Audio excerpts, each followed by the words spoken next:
sports cars, they're a bit like action hero flicks. They kind of excite you and thrill you and get you to believe you can do things that, well, you really can't. But it's not until you get beaten up in the real world you realize that they don't really have the sort of significance or relevance that you thought they would. Now, sporty SUVs, they're another matter altogether.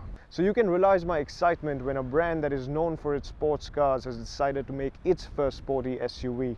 They call it the Jaguar F-Pace, and we're here in Montenegro to drive it. There's plenty very obviously Jaguar about the design, lots of the F-Type too, but the designers are anything but apologetic about it. In fact, it was the very first design mandate, make it distinguishable as a Jaguar even from 200 meters away. They also wanted to keep the overhangs as short as possible and push the wheels to the corners. The one dimension that was the most unfamiliar for the Jaguar designers was the height of the vehicle.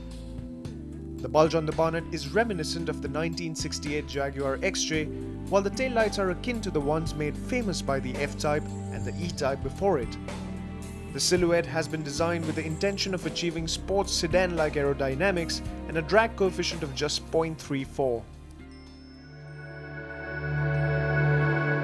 On the insides, the F-Pace is surprisingly simplistic. It doesn't quite have the flamboyance of the F-Type or the richness of the XF. Instead, the focus has been heavily on making the cabin as practical as possible. Jaguar has worked very hard to create a large number of storage areas. I could count 13. There are of course a few design cues and lines that have been retained from the interiors of the CX-17 concept on which the F-Pace is based, which gives it its deserved uniqueness. Now at this point I'm sure there are many questions, like does the F-Pace drive like a Jaguar too? Well, only one way to find out.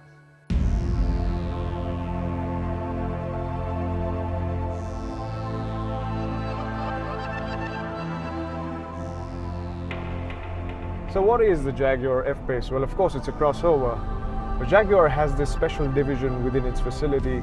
They call it the F-section, and they practice a modern form of alchemy, albeit with aluminium, and they come up with special cars like the F-Pace. This is of course the third car that's built on their all-new lightweight aluminium architecture, following of course the XC and the XF. With the F-Pace, Jaguar wanted to work with the attributes of other cars in its portfolio, add in the practicality that's associated with an SUV or a crossover, shake, don't stir, and voila, you have an attractive concoction. But having said that, more than 80% of the panels, the components on the F-Pace are brand new. Now you would imagine that having a longitudinal engine layout in the front would compromise on the interior space and the packaging, but once you get into the insides of the F-Pace, you realize there is ample amount of space for 5 people to seat in absolute comfort. So there's about 944 millimeters of leg room and about 65 millimeters of knee room. Now if you want perspective, that's about the same as an Audi Q5, and that is quite commendable. What is also a first for Jaguar is that the engineers have managed to give the F-Pace about 650 liters of boot space, which can be expanded to about 1740 liters with the second row folded down. That's something that Jaguar engineers are quite proud of, and that is a first that I'm sure a lot of Jaguar fans will appreciate.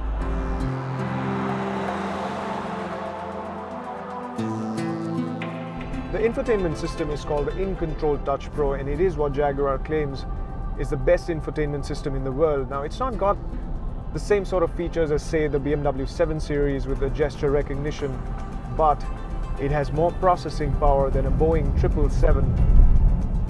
That's a bold claim to make. How would they even know that?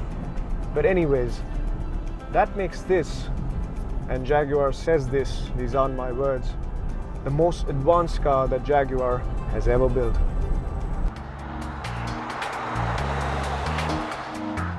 Apart from the supercomputer-like specifications of the infotainment unit, it also has an unrivaled smartphone connectivity. It's also got social media integration coupled with voice recognition, so you can tweet while driving, not that we'd advise you to. The navigation is also extremely intuitive, and not only does it have a street view feature, but it can also send someone your ETA once you feed in the location. But the real highlight has got to be the activity key. Now, what do you do with your car keys when you go to a beach or say a swimming pool? Well, Jaguar has debuted what they call the Active Key with the F-Pace, which is essentially a wearable band with a waterproof depth of 20 meters. So what you do is you leave your car keys inside the car, you walk to the back of the car and you touch the key to the J letter in the Jaguar badge. What it does is essentially locks the car and disables the key. Now when you're done with your swim, you simply come back, repeat the process, and the key is active, the car is unlocked. Now if you're concerned about safety, about break-ins or malfunctions, then this key actually uses the same RFID technology that keeps your credit card safe. Well, enough of the fancy bits. There's only so much technology that you can throw into a car or an SUV. At the end of the day, what really puts a smile on your face is actually the way it drives.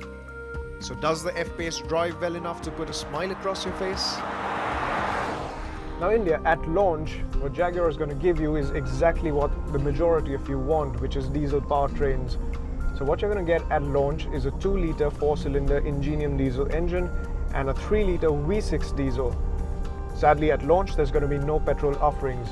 Now I say sadly, but this 3-litre V6 diesel that I'm driving right now, that's a white car that you see here, well, let me tell you some numbers. 300 PS of max power, 700 Newton meters of max torque, a 0 to 100 kilometers an hour dash in just over 6 seconds. Do you genuinely need more performance than that in India? I don't think so. And the performance is despite the fact that the 3-litre V6 isn't as avaricious for fuel as its petrol counterparts. It will match your enthusiasm every step of the way thanks in a big way to the brilliant ZF 8-speed automatic gearbox that does duty so ably it'll put doubt over the need for other gearboxes. Now ZF also does a new 9-speed automatic, but that isn't ideal for the F-Pace's massive torque and its torque on demand requirements. The 3-litre V6 also feels exceptionally refined for an oil burner, and Jaguar claims that they've managed to make the F-Pace's cabin quieter than the Macan's by about 6 decibels. I'm almost certain that having driven the 3-litre before the 2-litre diesel, I might tend to expect too much out of the smaller engine. But let's not jump the gun. Let's find out for ourselves. Let's jump into another F-Pace with a 2-litre engine.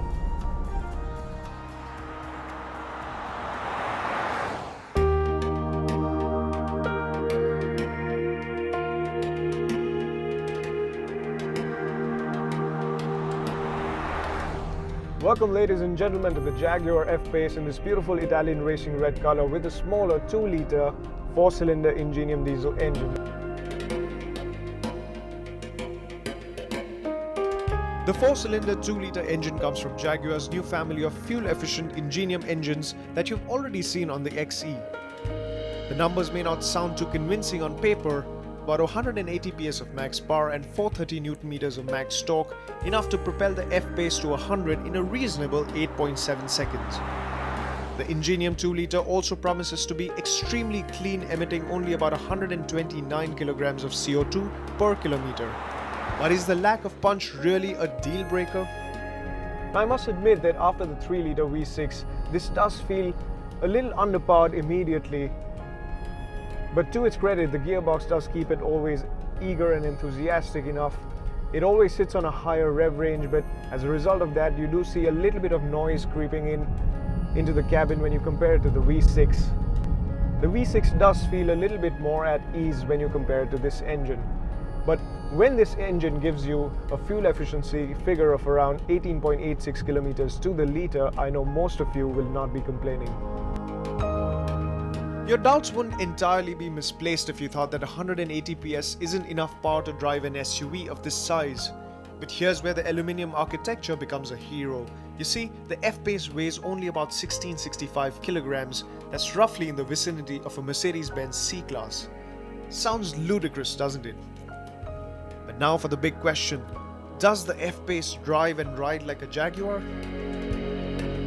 Well, to answer that question, and since I'm not paying for the fuel, why don't we jump back into the V6?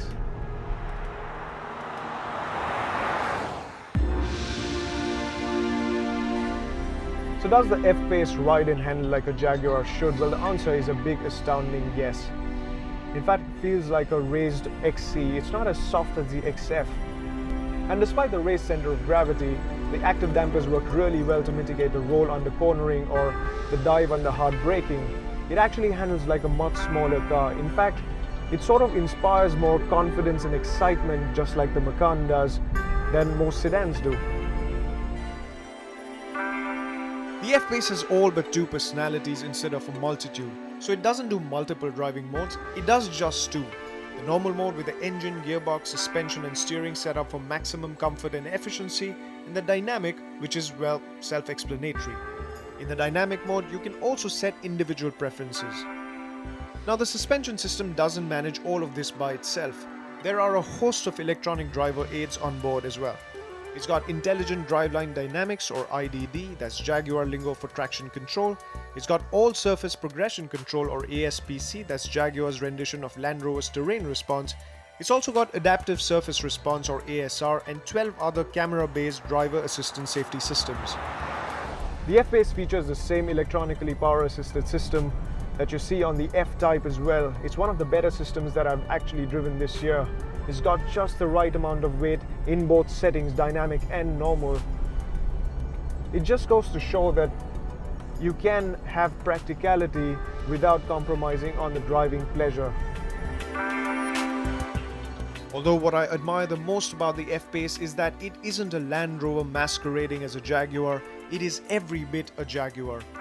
From the design to the dynamic engineering, everything distinguishes it as a Jaguar. Now sure, it borrows Land Rover's Terrain Response system, why wouldn't it? But that's about the only semblance it has with its cousin. The F-Pace can now tread into uncharted territories whilst holding its own on the road or even a racetrack like a Jaguar would. And it's got the versatility of a crossover. Fact is then, the F-Pace settles in wonderfully in Jaguar's scheme of things. In fact, it promises to do more than any Jaguar ever has.